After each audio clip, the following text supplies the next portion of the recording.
My daughter-in-law banned me from the delivery room, until the nurse checked who held the medical power of attorney.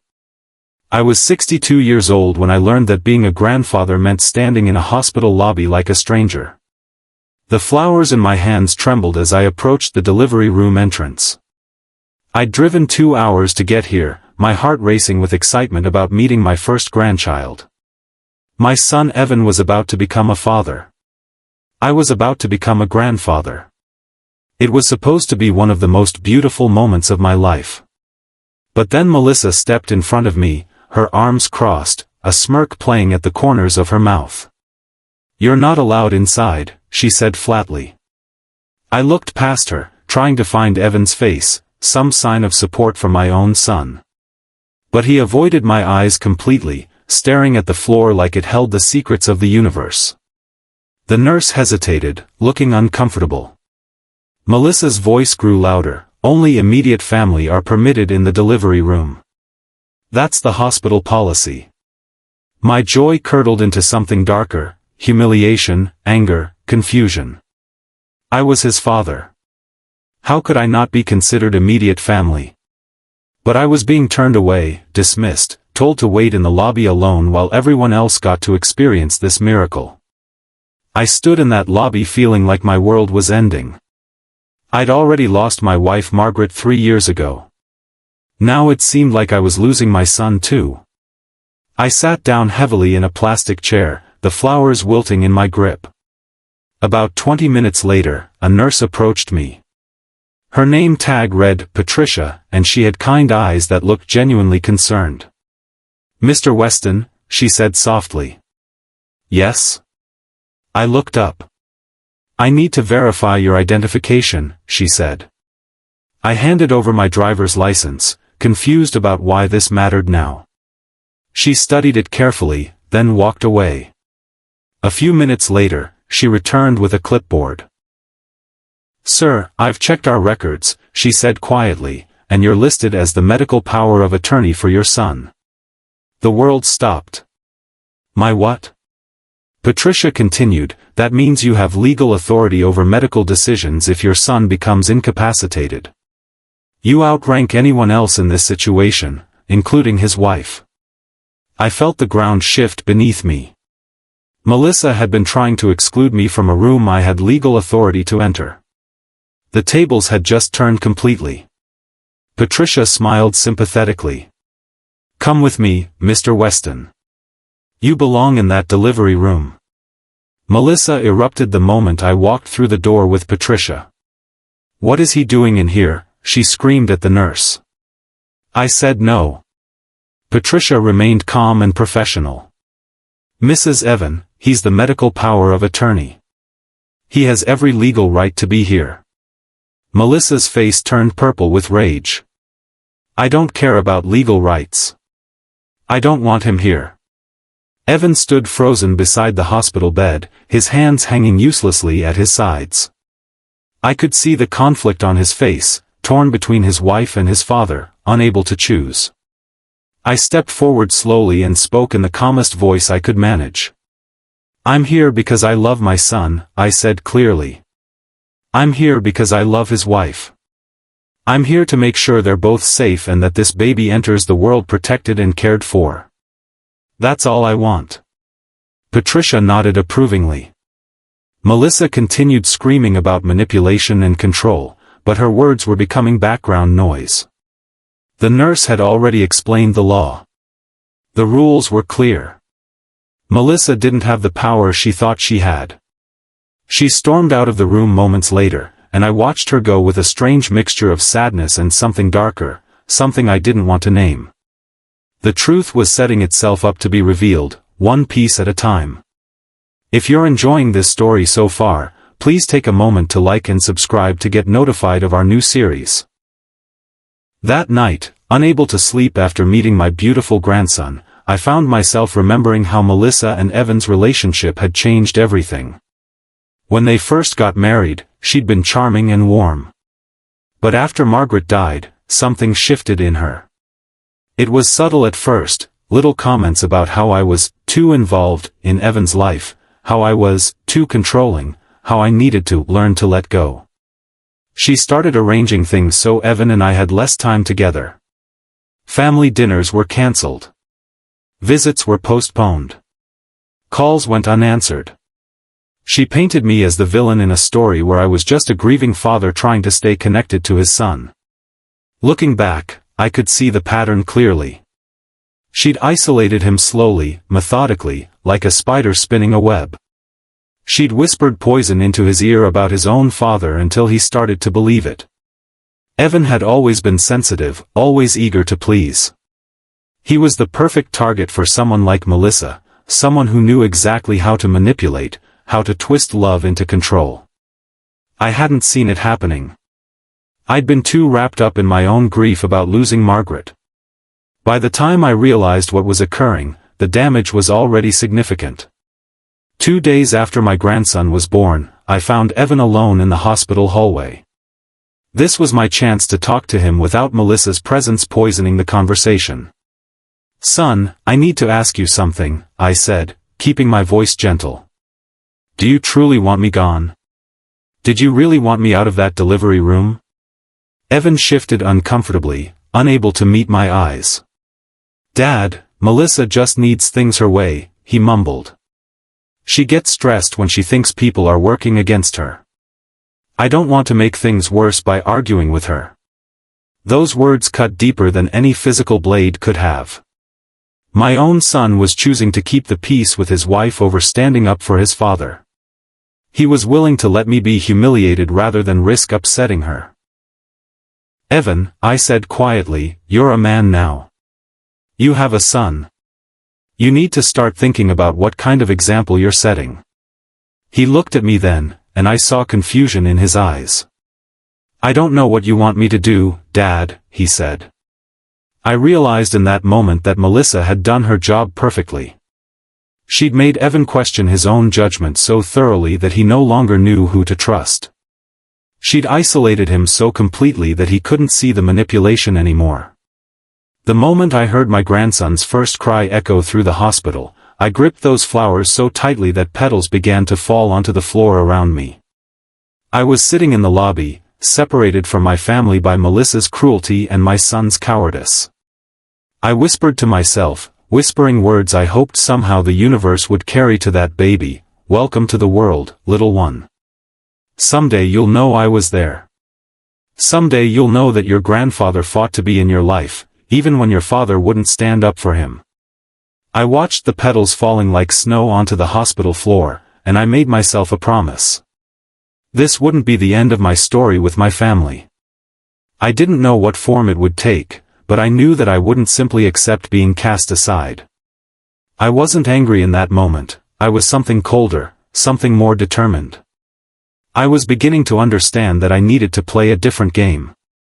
I needed to stop trying to convince Evan to do the right thing and instead start rebuilding my own life in a way that couldn't be torn down by someone like Melissa. Days later, I went to Evan's house to see my grandson. I brought gifts, blankets, small clothes. Melissa opened the door just an inch and lied without hesitation. "The baby's sleeping," she said flatly. Then she slammed the door in my face. I stood there holding my gifts, feeling the sting of the rejection. I didn't argue.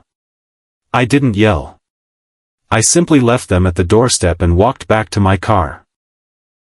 That was when the rumors started. Melissa began telling people in our small town that I was unstable and obsessed with controlling my son. She said I was trying to force myself into the baby's life against their wishes. She painted me as the villain in our family story. People who'd known me for decades started looking at me differently. Some stopped calling. Some crossed the street when they saw me coming. The humiliation was profound. But I made a decision in those dark days. I wasn't going to respond with anger or defensiveness. Instead, I started keeping careful notes. I documented every encounter with Melissa, every lie, every act of exclusion. I wrote down dates and times and what was said. I kept receipts from gifts I'd tried to give. I gathered evidence quietly, methodically, without anyone knowing what I was doing. While sorting through old papers in my study one evening, I stumbled upon something that changed everything. It was the estate planning document that Margaret and I had created together 5 years ago. My hands trembled as I read through it carefully. Margaret had added specific clauses that required accountability before Evan could inherit his co-executor rights. She'd been wise about this. She'd seen something in Melissa even back then, something that made her want to protect our family's legacy. But here was the crucial part: nothing had been transferred yet. None of the assets, none of the property, none of the money. It all remained in my control as the executor of Margaret's will. The house we'd lived in together, the investments, the savings Margaret had accumulated, it was all still technically in my hands. I'd never thought about it as leverage before. I'd never considered it as anything except a responsibility to manage wisely for my family's benefit. But now, reading this document again, I realized I held more power than I'd understood. The question became, what would I do with that power? Would I use it to fight back against Melissa? Or would I wait, watch, and see how events unfolded? I made a conscious decision to rebuild my reputation from the ground up. I couldn't fight Melissa's lies with words, she controlled the narrative in my son's ears. But I could show people who I really was through my actions. I started volunteering at the community center where Evan had worked years ago. I mentored teenagers, teaching them practical skills and life lessons. I helped with after-school programs. I became a visible, consistent presence in the community, showing kindness and integrity in everything I did. People began to see me differently.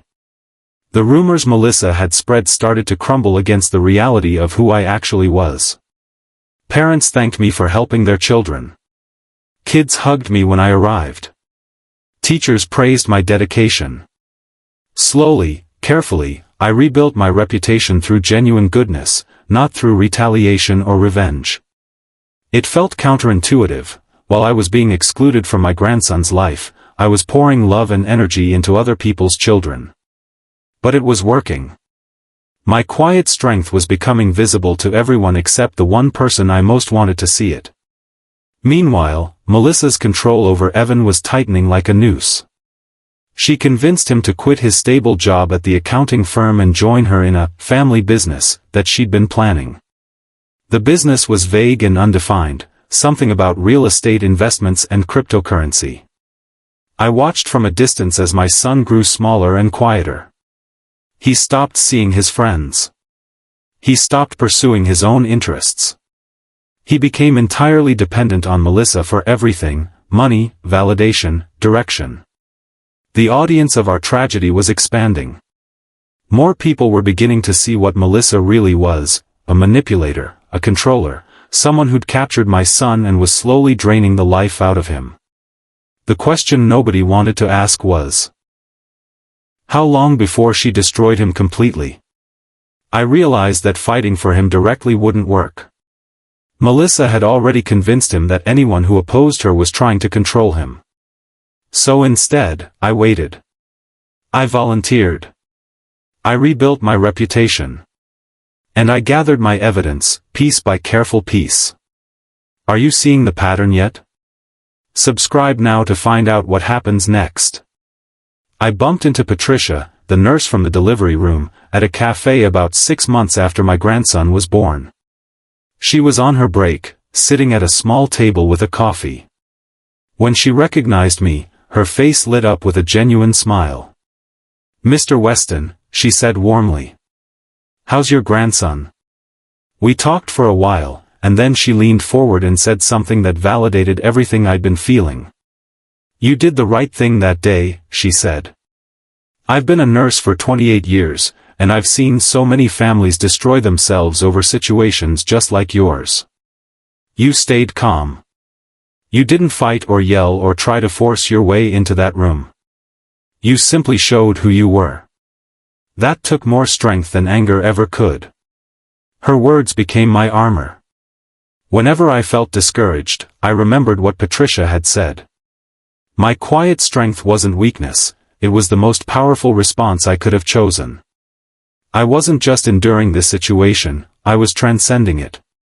Every act of kindness, every moment of patience, every choice to do the right thing even when it was hard, these were all building something that Melissa's lies could never touch. The Thanksgiving invitation came months later. Evan's handwriting was on the envelope, but I recognized Melissa's controlling hand behind the gesture. It was an invitation to prove that everything was fine, that we were just one happy family. I hesitated for days before deciding to accept. I drove to their house with wine and a carefully prepared dessert. The dinner table felt like a battleground the moment I sat down. Melissa spent the entire meal making subtle jabs at me. She called me a relic who won't let go, said I was living in the past, suggested that I needed to accept reality and move on. She did it all with a smile, making it sound like gentle concern rather than deliberate cruelty. Everyone at the table felt uncomfortable but said nothing. Evan stared at his plate. Finally, unable to sit through any more of it, I set my fork down carefully and stood up.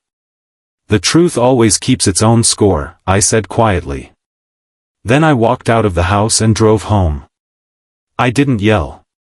I didn't argue. I simply removed myself from a situation that was toxic.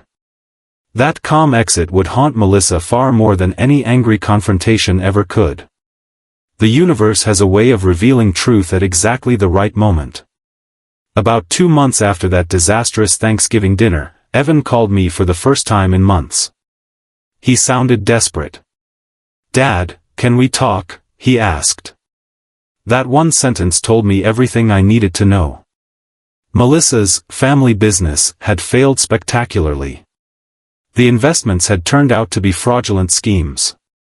The cryptocurrency she'd convinced him to buy had evaporated. Debts were piling up. Bills were going unpaid. Melissa was blaming everyone except herself. She blamed the market, she blamed her business partners, and most viciously, she blamed me. She'd told Evan that his father had somehow cursed their success, that my presence in their lives was preventing them from thriving. I simply watched from a distance, saying nothing, doing nothing. I wasn't causing this downfall. Melissa was doing it to herself through her own poor choices and character flaws. But I was playing the long game now. I was patient. I could wait for the moment when my son finally recognized what was really happening. When Evan showed up at my door late one evening, his face was haggard and desperate. He looked like he'd aged 10 years. "Dad," he said, "we're losing everything. I don't know what to do." I invited him inside and listened while he told me the full extent of the financial disaster. They were facing foreclosure on their house. Creditors were calling constantly. They were drowning in debt. I let him talk without interrupting. Then I said, "I'll help you, Evan. I can help you through this." I watched relief flood his face. Then I added one condition, but we rebuild with honesty. No more lies. No more manipulation. We do this the right way, or I don't do it at all. Evan nodded, tears in his eyes. He was finally reaching back toward his father after years of pushing me away. This was the turning point. This was the moment when my son began to see clearly again. I didn't gloat. I didn't say, "I told you so." I simply extended my hand and my help, and I waited to see if he would truly take it. As I started helping Evan sort through the financial wreckage, I discovered something that made my blood run cold. There were loan documents, business contracts, investment forms, all bearing Evan's signature. But Evan looked at them with confusion. "I didn't sign half of these," he said quietly. My heart sank. I took the documents to a document examiner, a specialist who could analyze handwriting and signatures. The results were devastating but conclusive. Someone had forged Evan's signature on multiple documents. The forger had taken out loans in his name, signed contracts he never agreed to, committed financial crimes while using his identity. The handwriting expert was certain, it wasn't Evan who'd signed these documents. It was someone else. Someone very close to him. Someone who'd had access to his paperwork. Someone who'd wanted to control his finances completely. The evidence was pointing in only one direction, and neither of us wanted to acknowledge what we were seeing. When Evan confronted Melissa with the evidence, she initially denied everything. Then, as the proof became impossible to ignore, her mask slipped completely. She screamed at him about how I had turned him against her. She accused him of not loving her, of betraying her, of choosing his father over his wife. She stormed around the house throwing things, her rage unleashing years of hidden anger and resentment. Evan sat quietly, watching his wife unravel, finally seeing her true nature without the filters of manipulation and love clouding his judgment. When she ran out of the house in a fury, Evan just sat there, tears streaming down his face, realizing the magnitude of what he'd allowed to happen. He'd given this woman control over his life, his finances, his identity. She'd used that control to commit crimes while keeping him trapped in a cycle of dependence and isolation. The moment when he truly understood, when the scales finally fell from his eyes, that was when the redemption of our relationship could finally begin. When Evan confronted Melissa with the evidence, she initially denied everything. Then, as the proof became impossible to ignore, her mask slipped completely. She screamed at him about how I had turned him against her. She accused him of not loving her, of betraying her, of choosing his father over his wife. She stormed around the house throwing things, her rage unleashing years of hidden anger and resentment. Evan sat quietly, watching his wife unravel, finally seeing her true nature without the filters of manipulation and love clouding his judgment. When she ran out of the house in a fury, Evan just sat there, tears streaming down his face, realizing the magnitude of what he'd allowed to happen. He'd given this woman control over his life, his finances, his identity. She'd used that control to commit crimes while keeping him trapped in a cycle of dependence and isolation. The moment when he truly understood, when the scales finally fell from his eyes, that was when the redemption of our relationship could finally begin. Evan's lawyer confirmed everything the document examiner had found. Melissa had systematically forged his signature over the course of more than 3 years. She'd taken out loans totaling over $200,000. She'd signed him up for cryptocurrency schemes and fraudulent investment opportunities. She'd essentially stolen his identity and used it to finance her lavish lifestyle. The crimes were clear, documented, and undeniable. Evan had to make a choice, press charges against his wife or try to protect her. I never told him what to do. I simply presented the facts and let him decide. After days of internal struggle, Evan went to the police. He filed a report. He handed over all the evidence. It was one of the hardest decisions of his life, but it was also the moment he truly reclaimed himself. He was no longer letting Melissa control him through manipulation or fear. He was taking back his power by choosing truth. This is where the story takes a turn. Don't miss what happens next, subscribe now. A week after Evan's life began to fall apart and simultaneously come back together, he called me. "Dad," he said, "I want you to meet your grandson. Really meet him. No more barriers. No more Melissa controlling the situation." My hands trembled as I drove to his house. When he opened the door, my grandson was in his arms, a beautiful 6-month-old boy with curious eyes and the same crooked smile I remembered from my late wife Margaret. I held him carefully, feeling the weight of this moment, the significance of being welcomed back into my son's life. He reached up and grabbed my finger with surprising strength. "This is your grandpa," Evan said to his son. "He's been here all along, even when you couldn't see him." Tears streamed down my face as I held my grandson and watched my son finally stand up to the manipulation that had controlled him. Redemption doesn't arrive all at once.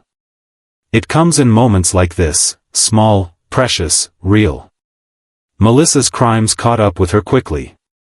The police investigation expanded beyond the forged documents to include fraud, identity theft, and financial crimes.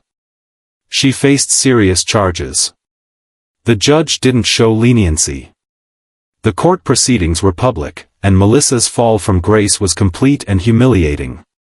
She was convicted and sentenced to probation with mandatory restitution. More importantly, she lost custody of my grandson.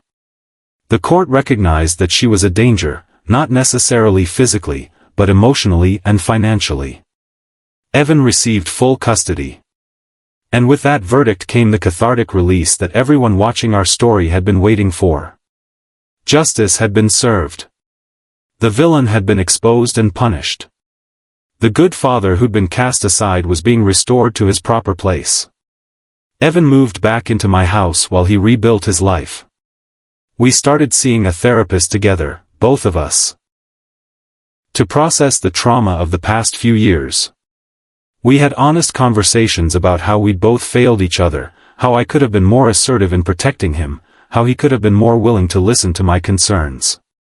We didn't resolve everything perfectly. Real relationships don't work that way. But we worked toward understanding, and we built something stronger than what we'd lost. We got a small apartment together, me, Evan, and my grandson.